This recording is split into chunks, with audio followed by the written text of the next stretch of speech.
Hello everyone and welcome back to What's Happened, the easiest way to keep up to date with what's been going on in science news this week. So without any further ado, let's get straight to it. A study of 600,000 people published this week revealed that those who stay single for the entirety of their lives are 42% more likely to develop dementia in later life. Now, we don't know exactly why this is the case, but we can hazard a guess, and there are currently two schools of thought. The first is that married people live healthier lives, and the second is that those who are married are often more socially engaged. And being socially engaged keeps your brain active, and there is a proposed correlation between being active and a reduction in the likelihood of dementia. But marriage isn't always fantastic from a health perspective, as married women are far less likely to recover from a heart attack compared to single women. And in other news, the ring-tailed lemur of Madagascar fame I like to move it, is potentially on the brink of extinction. Its population has collapsed from several hundred thousand a few decades ago to somewhere between 2,000 to 3,000 members of this species still left alive in the wild. It's believed that the desperate poverty affecting the Madagascan people, many of whom live on less than $1 a day as a result of the ongoing political unrest and the withdrawal of aid by other countries around the world, has led to many of these people having to kill the lemurs for food. Furthermore, another result of this poverty is that many people are having to expand their land in order to grow enough food even just to feed themselves. And by expanding their land, they are degrading and destroying the habitat of the ring-tailed lemur. Although there are plenty of ring-tailed lemurs alive in captivity around the world, this species is endemic to Madagascar, meaning that in the wild, this is the only place that they are naturally found. And so, once they're gone from Madagascar, they're gone from the wild. And now moving on to some slightly more upbeat conservation news. If you can remember, back in April, a report came out stating that about 2/3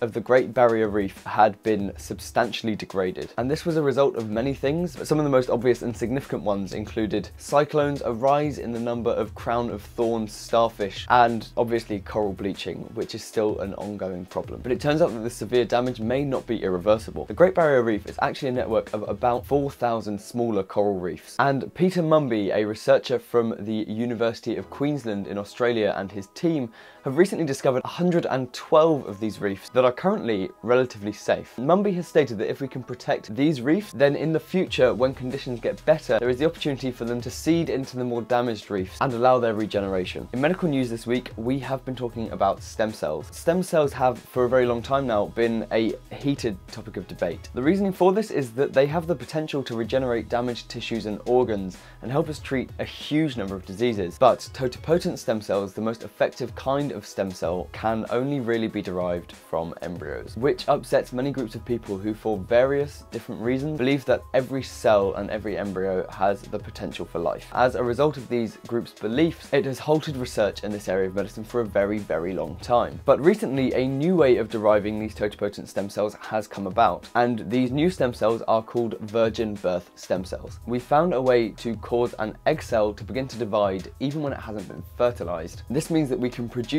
these totipotent stem cells from a source that doesn't have the potential for life, therefore removing the ethical discussion. The name derives from the virgin births that we often see in the wild. The most common way this happens is a process called parthenogenesis, where a female can essentially clone themselves and produce offspring without the need for fertilization. There are huge numbers of species that can do this, including Komodo dragons, sawfish, and many species of shark. And it's pretty cool, as is the potential for what we can do with these virgin birth stem cells. They are currently being injected into the brains of some patients suffering from Parkinsons, and the hope is that in the future we can try to treat physical damage to the brain using these stem cells. And last but definitely not least, a bacteria has been designed to produce unnatural proteins. This has been done by Floyd Romesberg and his team at the Scripps Research Institute in California by creating two new DNA bases called X and Y to join the four naturally occurring DNA bases, G, C, A, and T. And what they've done with these new bases is they've inserted them into the genome of a bacteria. The result of having more kinds of bases in your genome is that it increases the number of codons that are available, or the DNA triplets that bind to an amino acid. Naturally, there are 64 occurring codons. However, with the insertion of X and Y, this number goes up to 216. And alongside the increase in the number of codons is an increase in the number of potential amino acids that they can bind to. More amino acid combinations means more proteins, and more proteins means more ways that we can potentially treat disease diseases such as cancers and autoimmune issues. This is a landmark development, and I honestly can't do it justice here in the time I've got. So I will be trying to do a bigger video on how DNA can become protein, this story and the impact that this story is going to have on the future of medicine and scientific research. And if you want to catch that, don't forget to subscribe down below. And that's what happened this week in science news. But it's not the end of the video, because our final story this week